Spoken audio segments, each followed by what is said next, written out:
So I just turned 40, and after 17 years of filmmaking, I can honestly say that I've learned a few lessons. Lessons that I wish I could share with my younger self. Not just in my 20s, but even in my 30s. With all the gear talk on YouTube, I decided to make something different and share my life experience, with the hopes that it will encourage and help someone, whether you're starting out or just feeling stuck.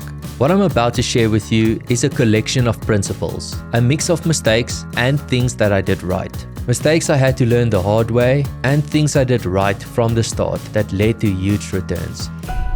This first principle is not only the most important one, but it literally affects everything that follow it. So here goes. You are not what you do. Let me say it again. You are not what you do. As a creative person, it's really difficult to separate yourself from the art you create, because every single project is like taking a little piece of yourself and putting it out there in the world, either to be celebrated or critiqued.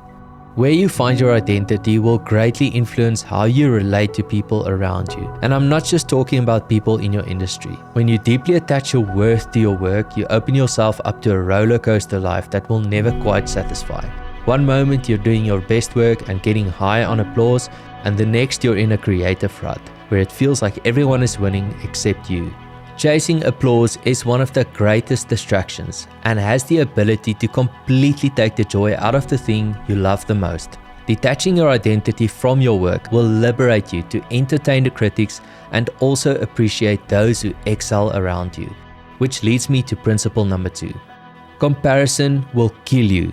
It's perfectly normal to compare your work with others, but in the wrong context, it will always have a toxic effect. I have a very simple rule here. The moment I feel a sense of inferiority or jealousy, I know comparison is the cause. It gets easier when your identity is not attached to your work, but the best way to remedy this is to stop comparing and start celebrating. Whenever I see someone's work that I consider far better than my own, whether it's a friend's, a competitor's, or a highly acclaimed cinematographer, I immediately go into celebration mode. Instead of just appreciating the work, the real magic lies in the action of showing this appreciation. Actions like a compliment or even a share has a way of making those feelings go away. Principle number 3. Nobody cares. Nobody cares until you give them a reason to. As a young creative, I thought way too much of myself and the work I do, hence the sermon about identity. As you get older, you'll realize that most people don't care half as much about you or your work as you think they do. It's one thing to do great work and inspire others, but the thing that will make someone truly care is the way you treat them, the way you make them feel when you interact with them, the knowledge and experience that you share, basically what you give. A giving mindset will take the focus away from yourself and will give people a reason to care. You have to check your ego at the door. The longer you do this, the more you will realize how much you don't know. Real growth starts when you embrace the fact that you might not be as special as you think. It's the age-old cliche of, if you think you're the smartest person in the room, you're in the wrong room. Principle number 4. Life is made up of seasons. Sometimes you will experience extended periods of summer where you're winning and constantly celebrated, but don't for a moment think the winters won't come. Times where you just feel stuck, uninspired or burnt out. This is normal, and literally every creative I know goes through this. I've gone through these periods at least 4 times in my career, sometimes for longer than a year. Even in the coldest winters, the little fire I had left still kept burning deep down until I could find something that reignited my passion.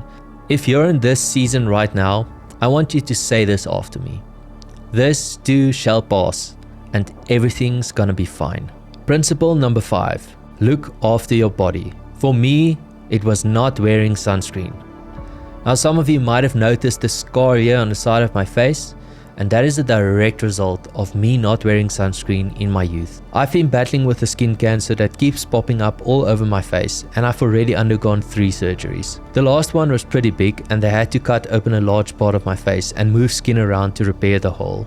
The entire experience was extremely sobering, and I really hope this message comes through. Wear sunscreen. Before I carry on, I want to take a moment and thank the sponsor of this video, MusicBed. If you're about to skip this ad, it's either because you already have a subscription or because you think it's too expensive. If you're part of the latter, I want to encourage you to give this one a shot. For years now, I've been saying why I love MusicBed. The question is, why should you use it? Well, first, you have to stop looking at music as an expense and start looking at it as an investment. We're quick to buy gear if we think it's going to make our work look better and earn us more money. But what's the one thing that will make someone feel something far more than a beautiful image? A beautiful edit. Something deep in me is crawling to a place we don't know. Can you feel the rush inside you? Music has such a fundamental impact on how your work is perceived that it should be valued like a tool in your kit. A great song doesn't just impress a client, but can also ignite creativity. I can't tell you how many times I stumbled onto a song and instantly an idea came to mind. Just take this video as an example. Over the past few months, I've been collecting music that speak to me. One particular song sparked the idea to create this video, and I really built it on the emotion I felt while listening to it. I have a rule: if it moves me, it will move my clients, and I've never considered switching to another platform. After all these years, I can confidently say that they've only raised the bar by adding more artists and becoming more exclusive.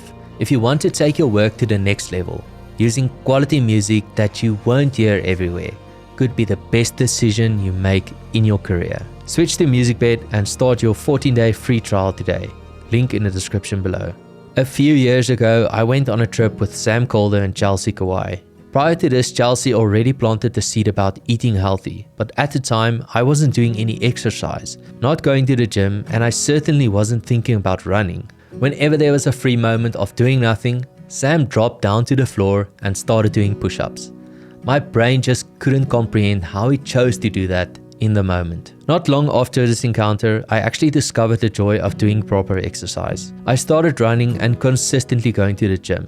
Now, it's such an integral part of my life, and I don't need any motivation to exercise, except for the time to actually do it. Which leads me to my next point. Work-life balance is absolute nonsense. There is no such thing as perfect balance, only compromise. The sooner you realize this, the sooner you can stop feeling bad for not having balance. For me, work-life balance is about prioritizing what is most important in the moment.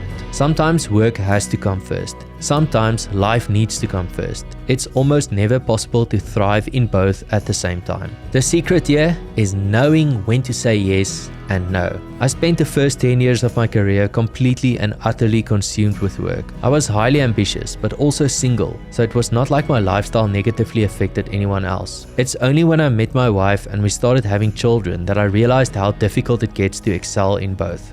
Most of you will not want to hear this, but it's the reality staring us all down the face. Success in this industry is in direct competition with families. Ask any filmmaker parent and they will tell you how hard it is. I'm not saying it's impossible, but genuinely standing out above the crowd requires an intense amount of commitment. If your goal is to be a world-renowned DP, you'll have to be on set constantly. Early call times and late wraps make it almost impossible to be present for your children, unless you intentionally choose to shoot less, but the industry will quickly move on without you. Since becoming a parent, I had to adapt my business model, travel less, shoot less, and basically make peace with the fact that some of my ambitions will not realize without some form of neglect to my family.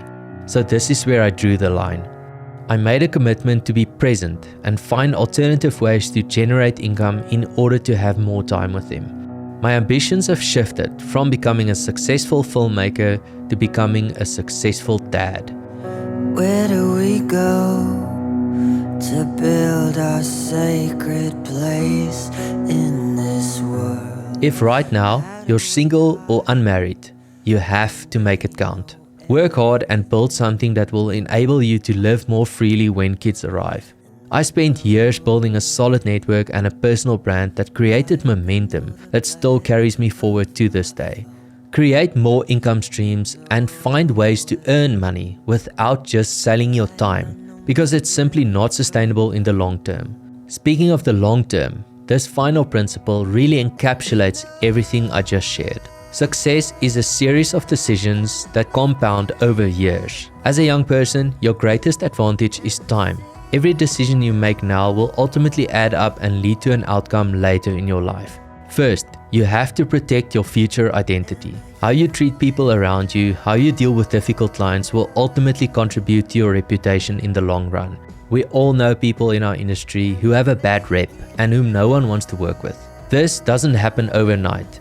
If you messed up, own it and repair the relationship. I've made many mistakes, but I've always made it my priority to restore things the best I can, even if it meant losing money or taking a hit to my ego.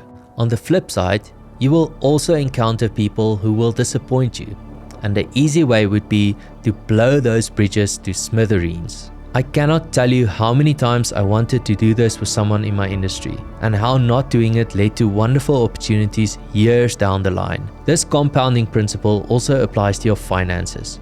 If you're obsessed with gear, just stop it already. It's only a matter of time until you realize how little it matters. So take every bit of spare money and put it to good use. Investing early and often is a cheat code when you have years ahead of you. You don't even have to invest all your money.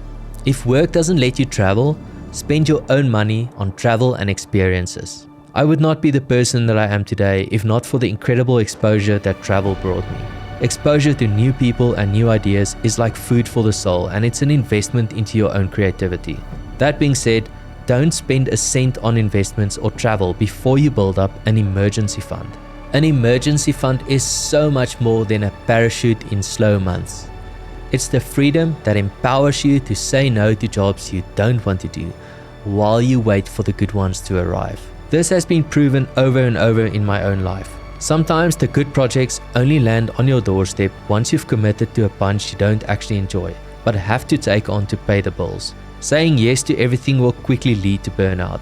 For me, an emergency fund comprises of a buffer that will sustain you for 3 to 5 months in the case of no income. This is not your money. It's not travel money, and it certainly isn't gear money. An emergency fund will literally make you sleep better at night and should be your number one priority as a freelancer. I feel like I don't have enough time to share everything in a YouTube video, but I really hope some of these will land. Eat healthy now. Exercise as much as you can. Wear your damn sunscreen. Your future self will thank you more than you could ever understand.